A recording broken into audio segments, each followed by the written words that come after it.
back to Silicon Sounds, audio for the rest of us. Today I have the distinct pleasure of reviewing the GSAudio SE12. And I'd like to name this review, "The sum of the parts is greater than the whole." Notes: while GSAudio is an interesting company, they've been around for quite a while, manufacturing both IEMs under their own moniker, their own brand name, but even more so manufacturing OEM earphones for a number of very high-profile companies for quite a while. The SE12 that we have here is a 12 driver, has 12 balanced armature drivers per earpiece, with the following driver complement. We have two Sunyon 38D series for sub-bass, two Sunyon 37 series for bass and lower mid-range, four Knowles upper mids and treble for upper mids and treble, and four Sunyon EST drivers. That would be the EST 65Q B02 for those who are nerding out right now on all the model numbers, and those are for the ultra highs. Any way you slice it, this is an impressive array of quality hardware stuffed into what I can consider as a gorgeous shell. Although reminiscent of a Canera IEM, more than reminiscent in terms of looks. We'll get through that later. So it is very impressive. GSAudio most definitely have not skimped on the driver quality here. But as other people who've seen, read my reviews or listened to my YouTube videos, you know that it's all about what happens when the rubber hits the road. Well, how do these things actually sound? And with all these drivers that are in here, with the quality of drivers that are in here, the expectations are very high for good sound. Pair that with the $1,000 US asking price, and most definitely expectations are very high. In particular in this price range where we have a number of quality contenders who exist. For example, the new U4S from 64 Audio. Less expensive contenders like the Mangard Zenz Up, for example.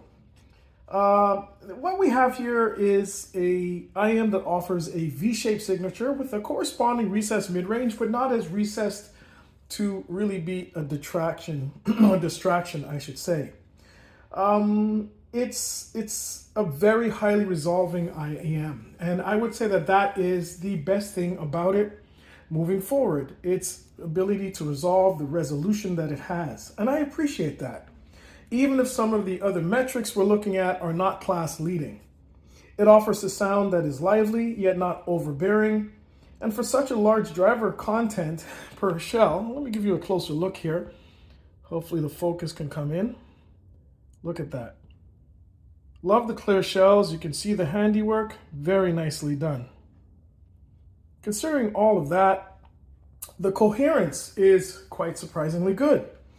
The transition between lows, mid-range, and highs is done fairly seamlessly, with the sound never really feeling disjointed in any way, shape, or form. Relatively easy to drive, the SE12 I found sounded best when driven by a neutral or even better, a warmer source. Tip selection was also crucial, not only for a good seal, but with respect to the overall sound quality, as I did find the SE12 to be fairly tip dependent. And I find that a lot with, in particular, all BA sets, most definitely. So, but you really want to give this a more capable source, a source that's highly resolving to take advantage of the strength of the SE12. Now, we talked about specs. I talked about the driver count. Present price at the filming of this video is $1,000 US. Impedance is 12 ohms at 1 kilohertz, sensitivity 118 decibels, frequency range 9 hertz to 40 kilohertz, take that as it is. And passive noise canceling is listed at 26 decibels. I used a number of different sources to test this, including the EIDA 903 at SG3, which didn't fare too well. Not a very warm source, a very clinical source, didn't work well here. The XDO MT602 worked very well. It's a hybrid tube amplifier. Shanling UA2 also worked quite well. Tempotech Sonata E44, much in the same vein as the EIDA, or E1DA, sorry, I keep saying EI, it's E1DA 9038, in being a more clinical, more clean, neutral source, so not necessarily the best fit for the GSAudio S12. SE12, sorry, the SE12. Topping 850S amplifier, probably one of my favorite sources to use because it is so clinical, it is so clean. Again, not necessarily the best selection for here, but it did have the most cleanest and tightest sound with that. Paired that with the Soundscript 10th Mark II SMSL. Tips used were Final Audio E, which I settled on, the original, and BGVP W07s. The cable I used was my go-to from Luna Shops, which is a silver-plated OCC. Let's talk about build, fit, and quality. This is a beautiful IEM. It is quite stunning to look at. With more than a passing resemblance to the Canera Skuld, I need to say that. Very similar design where it's more than just a passing resemblance. That being said, let's move on from there, take that as it will. The aesthetics of a clear shell with a very attractive multicolored inlay that reflects light beautifully is top notch. Build quality, the quality of the resin is exemplary. Flawless finish. Included cable and accessories are also of the same caliber. And here we have the included cable. Very, very nice cable. Definitely not a throwaway. It is terminated. This one is terminated 3.5, as we can see. Very nicely done cable. Good for that. We have much more expensive IEMs. I just reviewed the Thunder, for example, where the cable is an afterthought. But the IEM itself was fantastic. But still, just goes to show you that GSAudio is trying to cover all their bases here.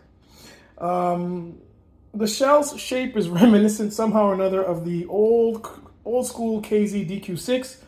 We can see a prominent wing here. Some people might have an issue with that. And it is quite a chunky looking IEM. Here's another nice view of it. It's quite chunky.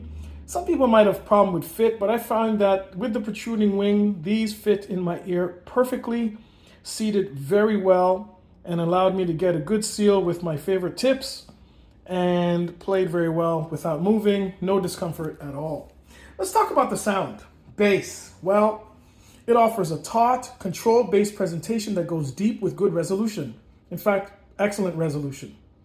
Bass is not as pronounced as, for example, in the Yanyan Canon, for example, but has a nice balance about it, and it does definitely satisfy. It's a linear type of bass with a slight uplift in the deepest sub-bass.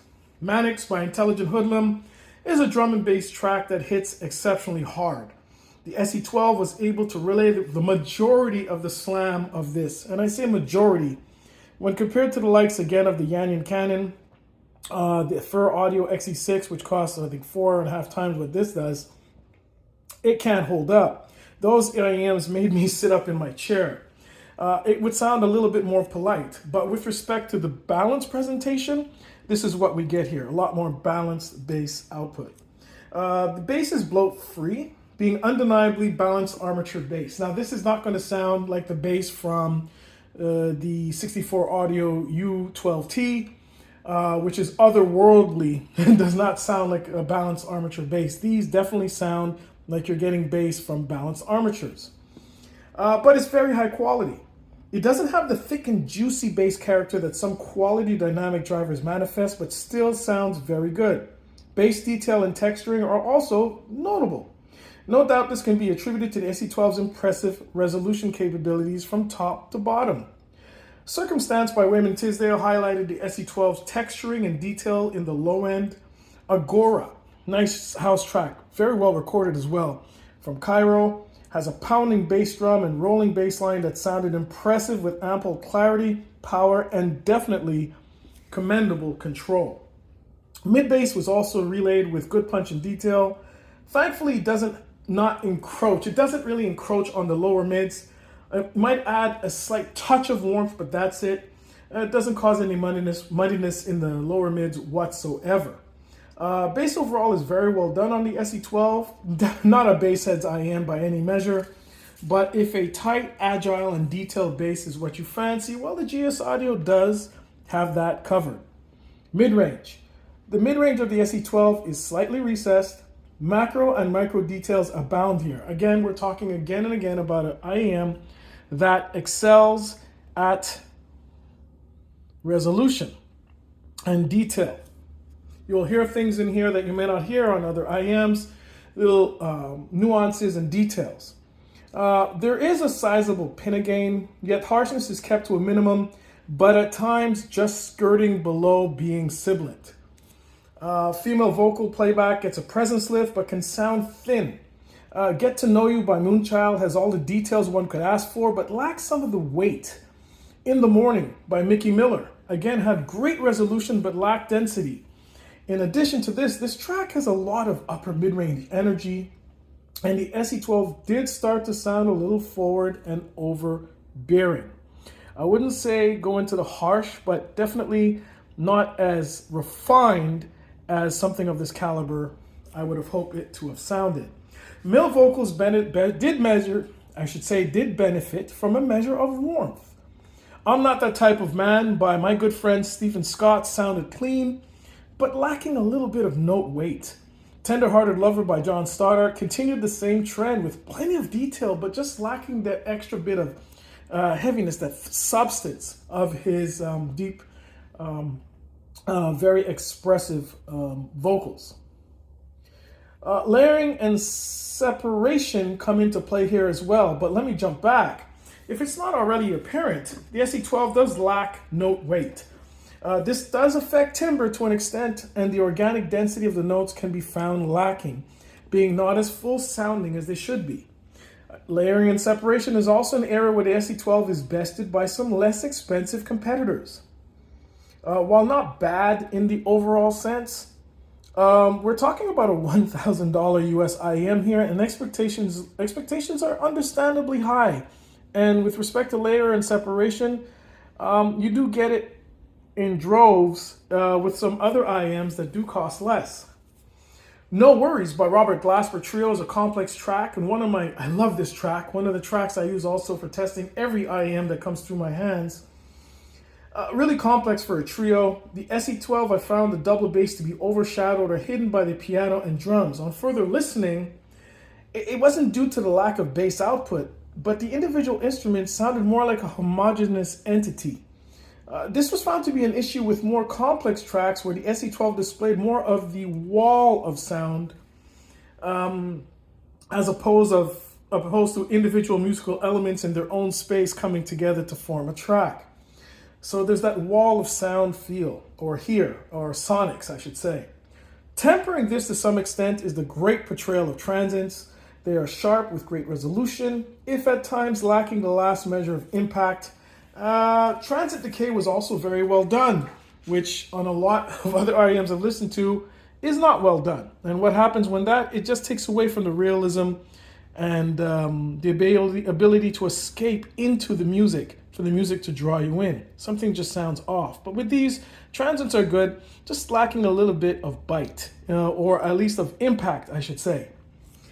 Imaging and soundstage, but we'll get to treble first. Treble, here's the problem part now. Treble is moderately well extended, or fairly well extended, I should say, with great resolution. Other than that, considering the SE12 is based on has four quality EST drivers, treble playback is definitely left wanting in many respects. Treble lacks air and can sound peaky at times. This can be heard with the simple work on No Worries, again by the Robert Glasper Trio. The audible peaks added a splashy texture to the treble that just was not organic. It wasn't natural. At other times, it can sound dull and uninspiring. It has two faces, none of which are actually attractive to me. We're talking about a $1,000 IEM here with 4 quality EST drivers per earpiece. This is a perfect example of how tech will always take a back seat to implementation, tuning being part of implementation. Imaging and soundstage. Well, the soundstage is more intimate than expansive. Due to the previously mentioned layering limitations, instrument placement lacks a measure of dimensionality, meaning the 3 dimensions. Width is okay, but depth and height, it's wanting. This leads to a flattening effect of the mid-range. Again, that wall of sound, like everything is happening on the same plane. Let's talk some verses. I don't have the IEMs here, unfortunately. These are loaners, and I will have to send them back, as well as the two I'm about to talk about.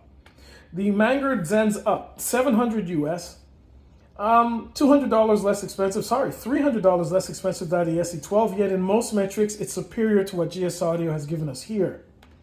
Bass on either IEM is very comparable with respect to output, with the Zens Up having just a touch more energy in the deepest sub-bass. Definition on either set is great, with texturing being heard as slightly better on the SE12, but by a very slim margin. Really also it's track dependent. Bass decay did sound more organic on the Zens Up. Mid-range is also similar, with neither being the pinnacle of note weight. Even the Zens Up is not the most fulfilling IEM. It's a fantastic IEM and something I can listen to on a daily, but with respect to note weight, it is also wanting. That being said, it is superior to the SE12 in that regard, and more convincing. Both are highly resolving earphones, with the Zens Up being somewhat more balanced and smoother, in particular when looking at the upper mid-range on up. Layering is also clearly superior on the Zens Up, with instruments having a markedly better defined space around them. This is also heard when the focus is put on soundstage and imaging. Listen to a track like Stimula from Hugh Masekela live, and you'll know what I mean. The Zens Up is much better able to place the instruments in space within the soundstage, as opposed to the SE12, which is more of a flat imaging. Not completely flat, but in direct comparison, you definitely hear it. In treble, there's no contest. The Manguard Zens Up just has more organic and pleasing treble presentation without the peakiness heard on the SE12. Yanyan Canon. Now, this is one I had to throw in there, and one I really enjoyed. At $350 US, approximately just under 1/3 the price of the SE12. It clearly has stronger bass output. The Canon we're talking about, even with the tuning switch for the low end set to off. It's more organic as well in the bass. In contrast, the bass offered by the SE12 is more about being resolving and exact to a fault. Bass detail and texturing are superior on the SE12. That's absolute. As compared to the Canon, but the SE12 has obviously balanced armature bass. So those who like or more lean towards dynamic driver bass, the Canon will suit them more. Mid-range exhibit increased warmth on the Canon. It's a warmer mid-range in comparison to more resolving SE12. Note weight is also clearly better on the Canon, and timbre has an edge as well with the Canon. Layering is also a nod to the Yanyan Canon, which has a larger soundstage and more discernible dimensional imaging. We're talking about width, height, and depth. The mid-range of the Yanyan Canon is only a few steps ahead a few steps ahead with respect to sounding more natural and immersive than that offered by the GSAudio S12. Treble is again no contest. While the SE12 might get the mention with respect to absolute resolution, the Canon again comes off as more organic and easily more listenable. So let's get to a conclusion here. I'll give you one more look at this beautiful IEM. Very clearly see all the drivers inside. Hopefully the camera's picking it up. Very good. Very nicely built. But let's get to a conclusion. The GSAudio SE12 is an ambitious release, and I believe no one can argue that. They can't argue that point. Here we have a beautifully looking IEM with the build quality to match, coming in at an asking price commensurate with the high expectations of performance. The rubber has to hit the road sometime though, folks, and the proof is in the listening. The GSAudio is a perfect example of the saying, the whole is less than the sum of the parts. The promise of good sound comes from its technology. The reality of its uninspiring sound stems from the poor implementation and tuning. GSAudio is a very capable manufacturer and OEM. I am hopeful that they will take what they have learned with the SE12 and come back with a winner. As for now, the GSAudio SE12 cannot get a recommendation as there are less expensive alternatives with similar tuning that sound markedly better. I want to thank you again for joining us today for this review of the GSAudio SE12 IEM from Silicon Sounds. Please thumbs up, join the channel. This review in text is also available on our blog. Link is down below in the description. And we'll see you again soon. Take care.